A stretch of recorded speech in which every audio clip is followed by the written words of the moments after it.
Matti Óla, sandgerðingurinn frá Tálknafirði, eða Marteinn Ólafsson, lenti tvívegis á 20 árum sem sjómaður í alvarlegum sjávarháska. Við sýndum brot frá því í síðasta þætti, en Matti minnist þess að 30 ár voru liðin 20. febrúar frá björgun úr strandi Steindórs GK undir Krýsuvíkurbjargi, með útgáfu 3. hljómplötu sinnar Borgar Garðsins. Matti lýsi hér ótrúlegri upplifun þegar honum og skipverjum á Steindóri GK var bjargað. Og aðstæður þarna voru mjög slæmar. Það var að snúa sér, það hafði verið sunnanátt, og hann var að snúa sér nóttina í norðanátt, sem gerir það að verkum að það myndast mikið niðurstreymi fram að bjarginu, og sem kemur svo á móti öldunni, þannig að það myndast alveg gríðarlegt brim í fjörunni.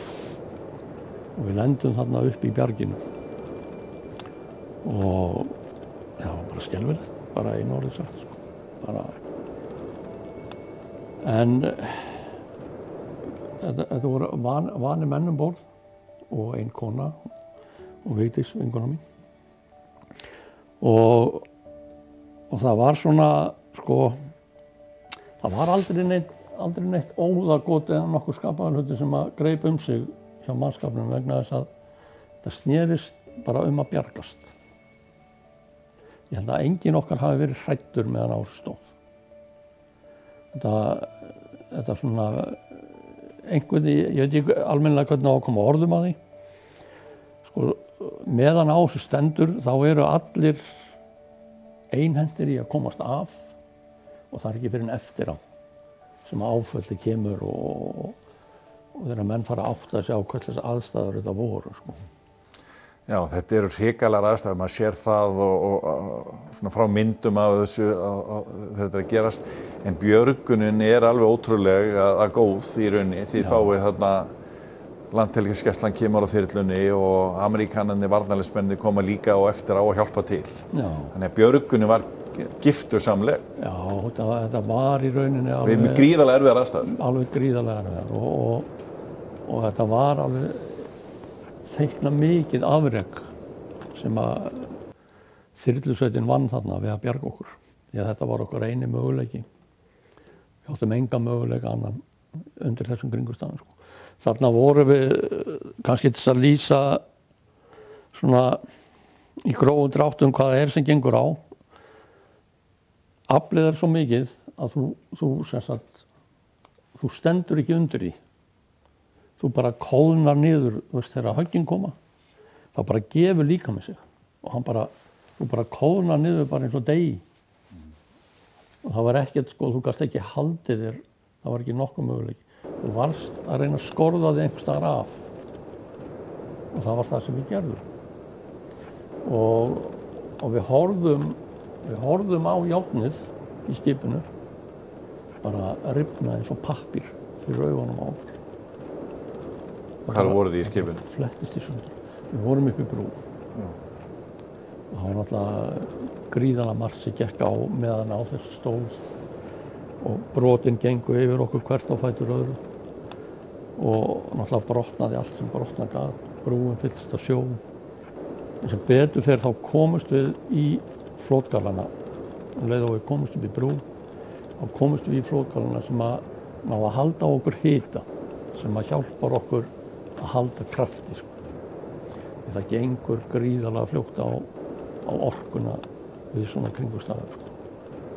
En þetta, ég veit að maður getur ímyndað sér að tíminn eflaust lengi að líða við svona aðstæður, en björgunin gekk hratt fyrir sig, það ekki? Jú, þegar til kom, þá gekk hún mjög hratt fyrir sig. Og þetta það alltaf mjög margt sem gengur á þarna, og eitt af því sem gerist að við náum að senda út neyðarkall áður en allt rafmagnslæðir út á skipinu. Og svo líður tíminn og við vitum ekkert hvort einhver hafi heyrt neyðarkallið. Við fréttum ekki að því fyrir seinna, sko, að neyðarkallið komst í skila, og það voru skip sem voru þarna fyrir utan og þau biðu utan við brimgarðinn og eins og þau sáu þetta og menn lýstu því, þá töldu þeir enga möguleika á að væri nokkuð maður á lífi borð í skipinu, sko. Það sem það veltist í briminu, sko. En sem betur fyrir þá komst neyðarkallið til skila og þyrlusveitin brást við. Og ég nú ekki með alveg á hreinu hvað þetta eru marga mínútur, en þetta einhver klukkutími eða eitthvað svoleiðis sem að líður þannig að þyrlan kemur á svæðið. Og þegar þyrlan kemur, þá heyrum við í henni í gegnum brimskaplana og við heyrum hann að fljúga yfir. Og svo hverfur hljóðið. Og við vorum alveg pottþéttir á því að hún hefði ekki fundið okkur. Þetta væri bara búið. En þá höfðu þeir, þá flugu þeir yfir, skoðuðu aðstæður og svona mátuðu sig við þetta og flugu svo upp á bjargið, losuðu allt lauslegt úr þyrlunni og meðal annars eldsneyti. Tveir úr áhöfninni fóru úr þyrlunni, sjúkrabörur og annað, til þess að létta þyrluna vegna þess að það var svo mikið niðursog með bjarginu að þyrlan hafði ekki afl til að halda sér á lofti ásamt því að bjarga okkur. Og síðan komu þeir aftur og það þvílíkur léttir, það ekki hægt að lýsa í með orðum, sko, að heyra hann að koma aftur. Og síðan hefjast björgunaraðgerðir og til þess að þeir svífa yfir okkur og þeir eru, þegar maður horfði upp, þeir voru neðan við bjargbrúnina og manni fannst eins og spaðarnir væru að snerta bjargið, sko. Þeir voru svo nálægt bjarginu, sko. Og þeir slaka niður tauginni og þá þurftu við að komast úr brúnni út á brúarvænginn til þess að komast í taugina, sko. Og það var miklu meira en að segja það, sko. Og við hjálpuðumst að við það. Og ég hafði lent fyrir hnjaski þarna borð og var svolítið illa á mig kominn. Það hefði fallið saman hryggjarliðir og var svolítið kvalinn.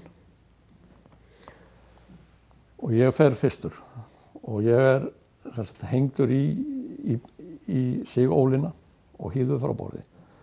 Tilfinningin sem kom yfir mig, ég hef aldrei upplifað svona tilfinningu og ég vonandi á aldrei eftir að upplifa svona tilfinningu. Þarna áttaði maður sig á því að maður var hólpinn. Og þeir hífa mig upp í þyrluna og kom mér borð. Og svo ég sitt þarna og þeir eru að slaka ólinni niður aftur og sækja næsta skipbrosmann sem Vigdís.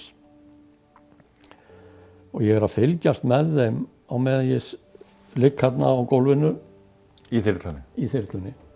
Þetta var, ég veit ekki, þetta var ótrúlegt að fylgjast með þeim. Maður sér þetta ekki í nokkri bíómynd eða nokkuð skapaðan hlut, sko. Þeir voru svo einbeittir að hálfa væri nóg, sko. Og þyrlan, hún hreyfðist ekki fet. Hún var bara kjur, nákvæmlega. Og manni fannst, eins og ég sagði á hann, manni fannst maður geta snert bjargið. Og síðan kemur Vigdís upp og þá hafði hún ekki afl í meira þyrlan. Við vorum komin 2 borð. Og þá þurftu þeir að fara með okkur upp á bjargið og til þess að ná þyrlun á stað, þá þurftu þeir að steypa henni niður. Þeir náðu ekki að lyftinu, þeir þurftu að steypa þyrlunni niður og hún bara sleikti brimgarðinn og svo fór hún upp á bjargið og lét okkur þar niður.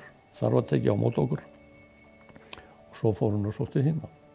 Og svona gekk þetta og hún náði okkur í þremur ferðum. Við vorum 8. Þetta var bara, lukkan var með okkur hennan dag. Já, þetta var frekar óhugnanleg bið. Fannst okkur mjög löng. Og hún raunverulega hafi ekki verið löng. Ja, sjóirni gengu yfir hann. á horni bakbúsmegin aftan og hann barðist í grjótinu, sitt á hvað. Brotnaði fljótlega hurðin í brúnni og sjóinni gengu inn í brúnna og á okkur. Náttúrulega allt fullt af drasli fljótandi þarna. Við áttum bara fullt í fangi með að halda okkur og við færum ekki meðan við biðum. Báturinn liggur þarna undir bjargi sem er þverrnýftu bjargi og við erum að fara eiginlega undir bjargið. Spaðarnir voru svona í 5 til 10 metra fjalla frá bjargbrúninni og þar er ekki verið að vera fyrir neðan bjargið. Það er að segja að þá, þessi vindur sem var að þá kom hann ofan á okkur og gerði okkur þar leiðandi erfiðara fyrir.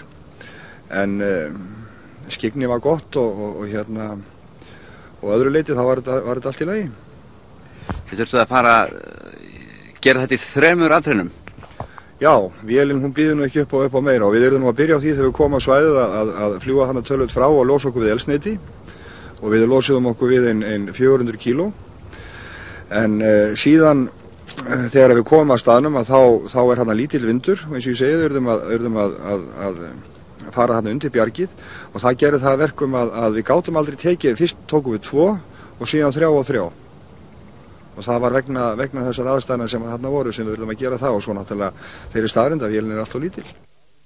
Ég held að hefði veðri verið aðeins verra þá hefði þarna jafnvel verið farið ef heldurinn fór. En maður getur aldrei fullyrt sko hvað hægt er að gera en manni virtist þetta virkaði þannig á manni þetta hefði ekki mátt seinna verða. Það er með ólíkindum hverju Matti Óla hefur lent í á lífsleiðinni. En þið getið lesið viðtal við kappan í Víkurfréttum en einnig séð myndskeið þar sem hann lýsir fleiri ótrúlegum atvikum á sjó þegar hann tapaði aleigunni, misti marga ástvini og loks þegar hann velti stórum olíuflutningabíl í Ísafjarðardjúpi og þá hélt okkar maður að hann væri dáinn.